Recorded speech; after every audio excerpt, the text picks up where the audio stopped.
Hey folks, my name is Micah and I'm an engineer at Driven.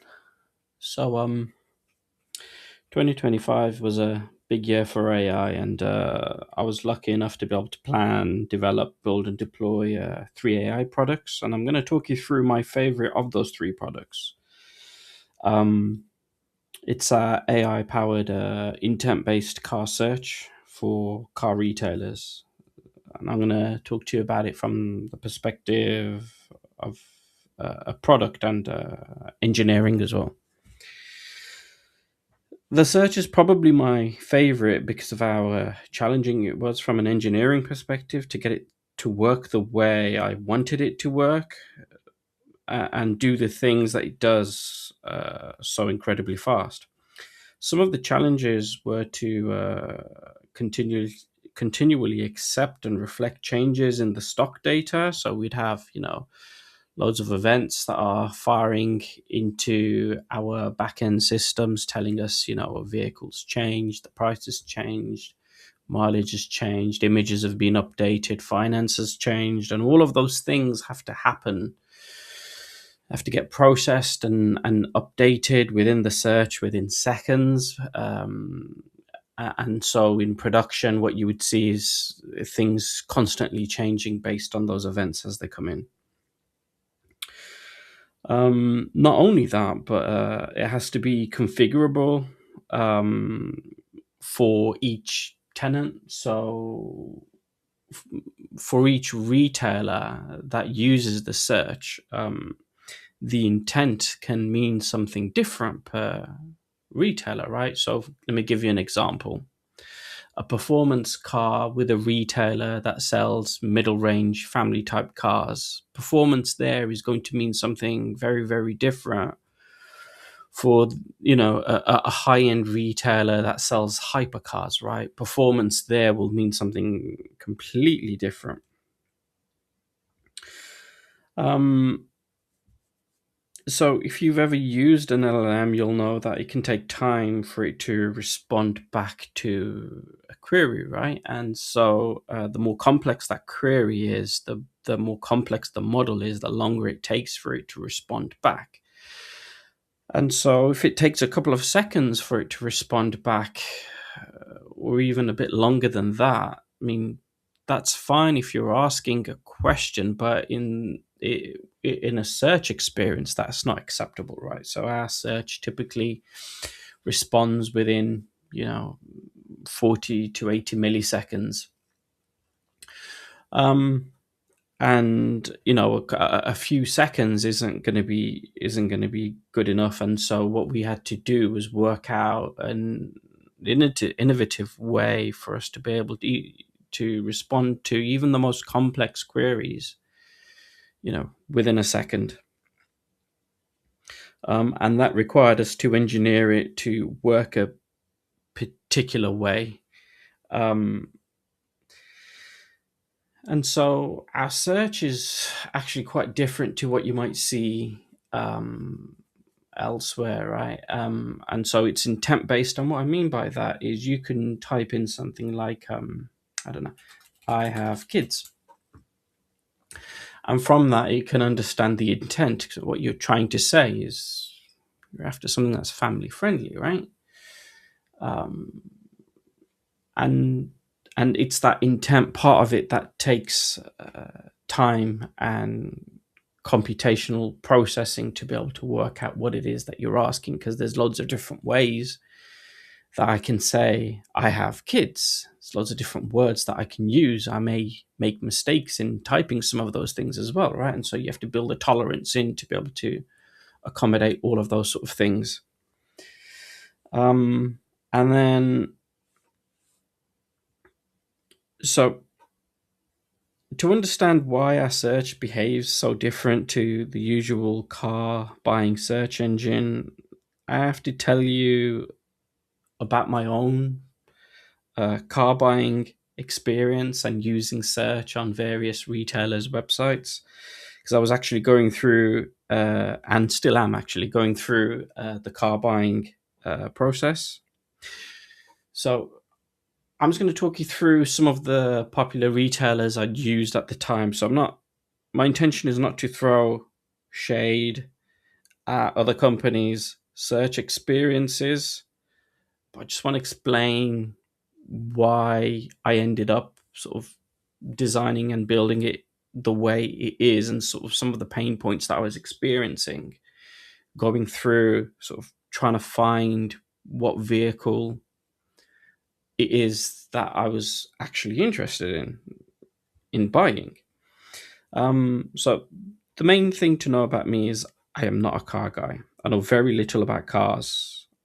I just needed to get me from A to B in relative comfort. My wife, however, has higher standards and demands it has certain characteristics like Apple CarPlay is a must. She likes listening to music while she's driving. Currently have a Mercedes that's getting on a bit, but having a nice leather interior spoiled us, so we want that again.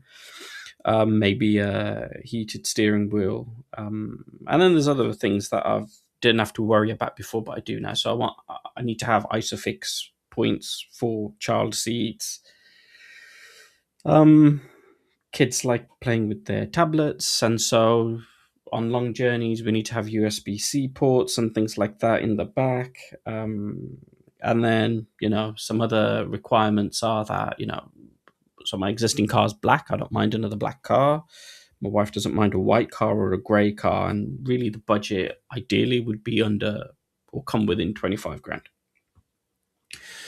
And so if those are my requirements, if I go through some of the experiences that I had with various sites, like I said, I'm not trying to throw shade at the search experience. I'm just trying to explain some of the pain points that I was experiencing, right? And so typically what I would do is go through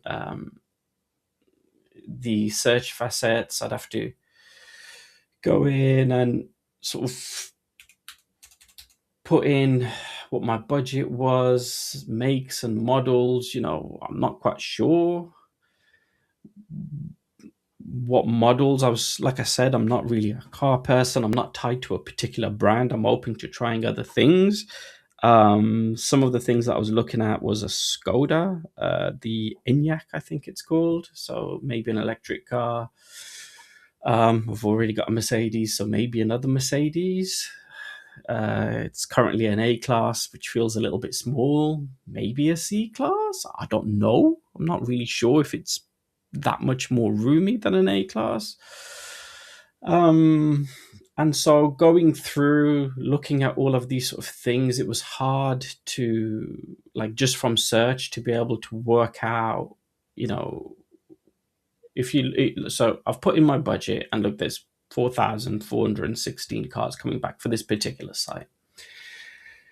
And so I can then start sort of limiting that down. Maybe I say an A class and a C class. That's cool. I can do that. But then I sort of start getting things like different trim levels and things like that. But I don't really know what those trim levels come with. So just looking at this as it is right now, I cannot tell you which of these cars matches my requirements, other than being able to limit it by, colors and price and stuff like that. Can't tell you which of these has isofix points. I don't know if they all have it, or if it's standard across all of the range, or only some of them have it, or it's an optional extra. I don't know. I don't know if they've got Apple CarPlay or not. And really, the pain point is that you've sort of got to do the hokey cokey, right? And what the hokey cokey is, where I've got to go in, I've got to go to the particular page, I've got to work out where within these different pieces of information they would keep whatever bit it is that I'm looking for. So like I said, leather interior, heated steering wheel, where would that be? Maybe an interior. And so, you're sort of trying to work out, has it got the things that I'm looking for? I'm not sure this one has. Okay.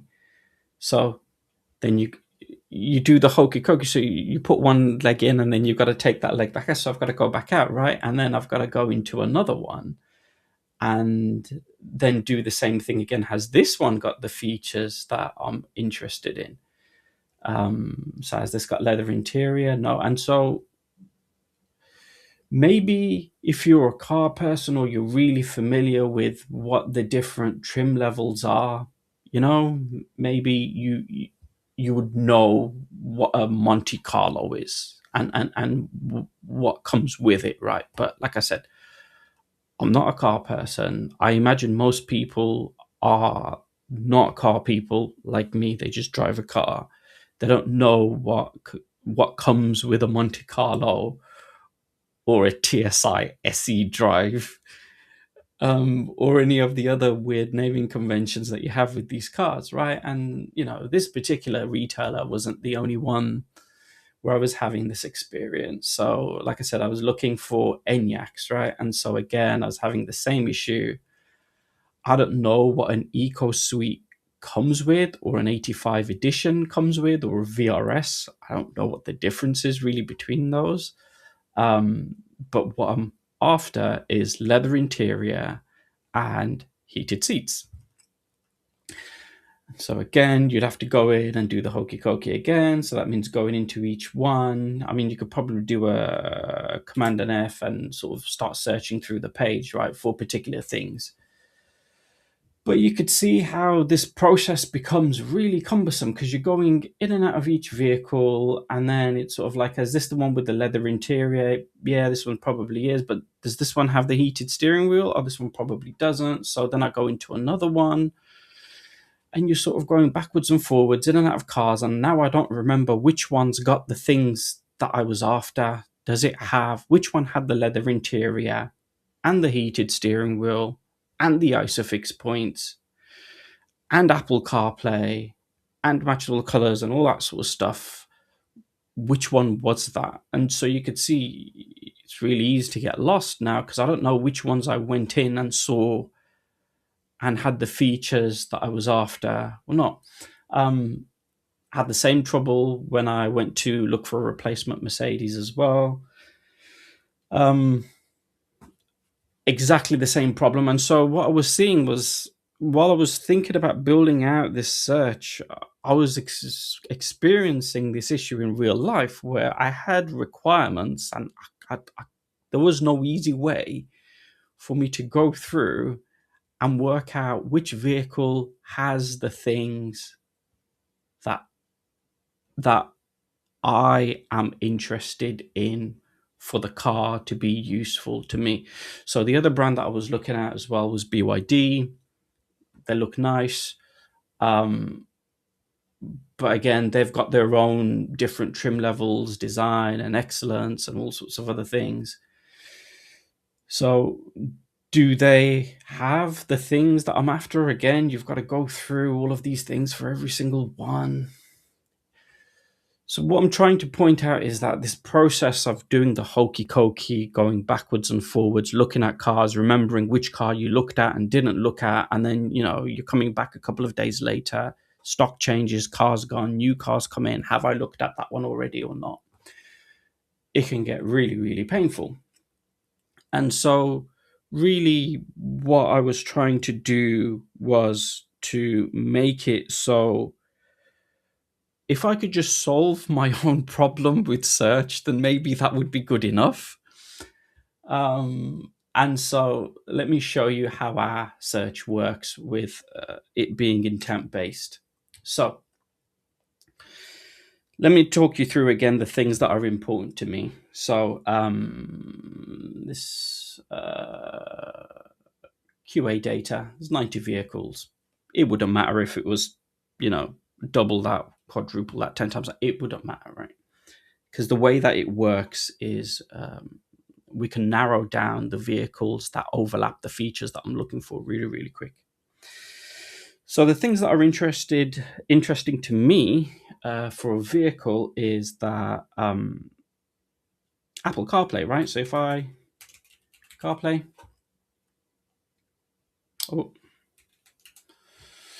so the way it works for us is that features are being grouped together. So if you're looking for Apple CarPlay, you're probably going to be interested in things like Android Auto as well. You're probably going to be interested in the number of speakers in a car. You're probably going to be interested in whether it's got like a premium sound system, like a Bose or a Harman Kardon or a Bang & Olufsen or something like that, right? What else was I interested in? Had to have USB-C, and so again, if you're interested in USB-C, you're probably also interested in having a touchscreen and Bluetooth and other ways to connect and other bits of technology that might be in the car as well. So we can tie all of that sort of stuff together. If you're interested in one, you're probably going to be interested in other things as well. And so we've been able to narrow down, 80, 90 cars to about 31 pretty quickly by just typing in 2 words, right? So the other thing that I'm interested in, got 2 kids, got to take loads of things in there, need a bit more spacious, got car seats, need that sort of leg room. Big boot. So from that, we've sort of determined what are you actually interested in, right? If you're typing in something like big boot or words to that effect, you're probably interested in a spacious car. So what makes it spacious? Its body type could make it spacious because, SUVs give you a bit more head height and stuff like that. Or, it could be whether you've got a larger than normal luggage capacity. It could be that you've got a frunk, because that's a thing now as well.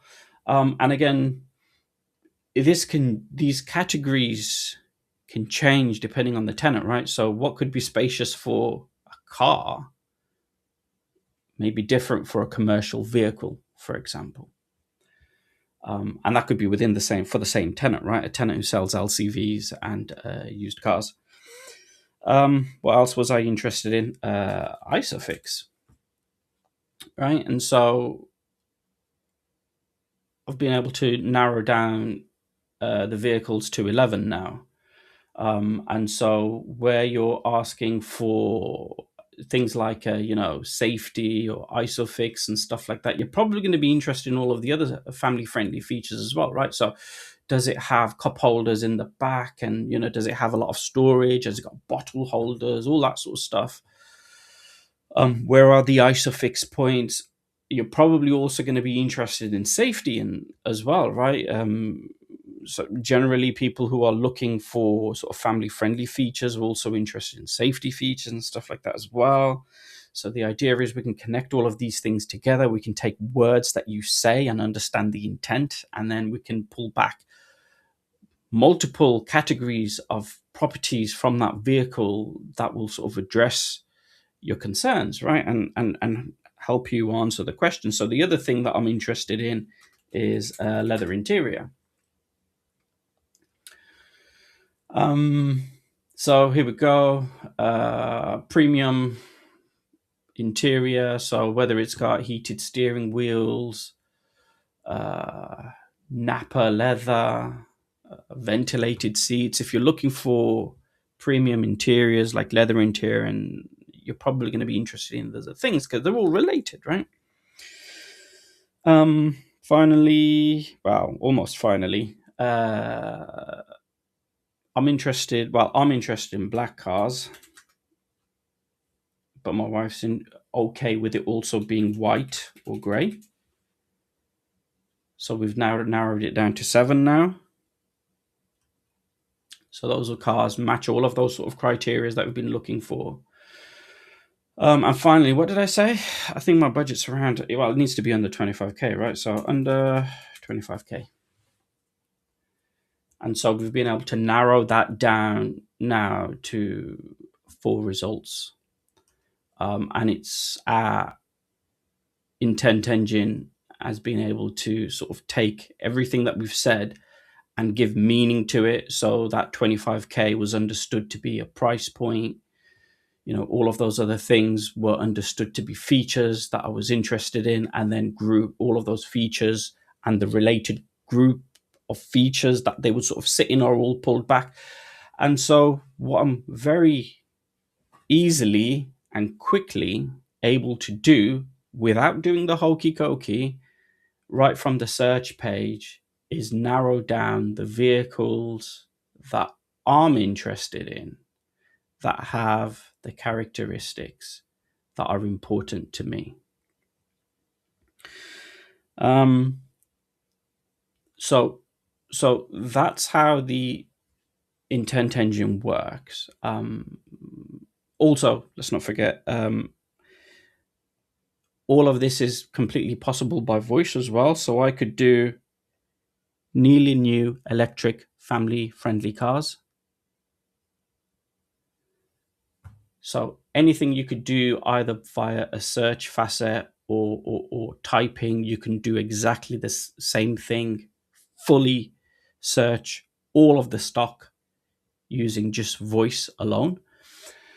Um, and so the idea is, or my hunch was that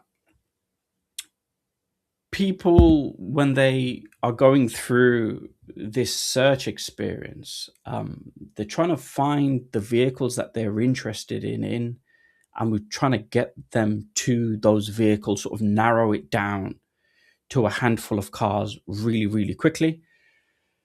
And my hunch was that if we could do that, we would increase the number of leads that are going through to retailers. And that's what's being borne out by the data. So as soon as we rolled this out, and we made it sort of apparent in the UI that you could do natural language searches with our search engine, pretty much overnight, around 50% of all of the searches that are going through became natural language searches. So we still had people typing in, BMW or Mercedes and things like that.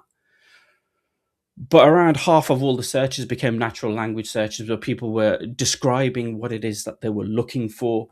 So whether that was, sort of like performance cars, and we would tell them why it would sort of match within that performance category. Um, or it could be, things like nearly new. So that's another thing that people tend to type when they're looking for cars as well. So with our intent engine, it tells you why it sort of matches that category. And so yeah, like I was saying, pretty much overnight, around half of all of the searches that are being done across our retailers that have this real-time search, they started to become natural language searches. And what we were seeing borne out with the data is that where our AI tools were deployed to a retailer site, the leads that were coming through were 2xing. So they were doubling, right, the number of leads that were coming through on the other end. The idea was always that if we can get the user to a vehicle quicker, and help them find the features that they're interested in quicker, we would turn them into a high intent lead, and that's what the data's bearing out. So yeah, this is, like I said, this was my favorite feature just because of how complex it was to build and gather data and then iterate upon. And yeah, so if you've got any questions, sort of, about it from a product perspective, or technical, or you want to see a demo of it because you're a retailer that sells cars, drop a comment or send me a message. So yeah, that's our AI search.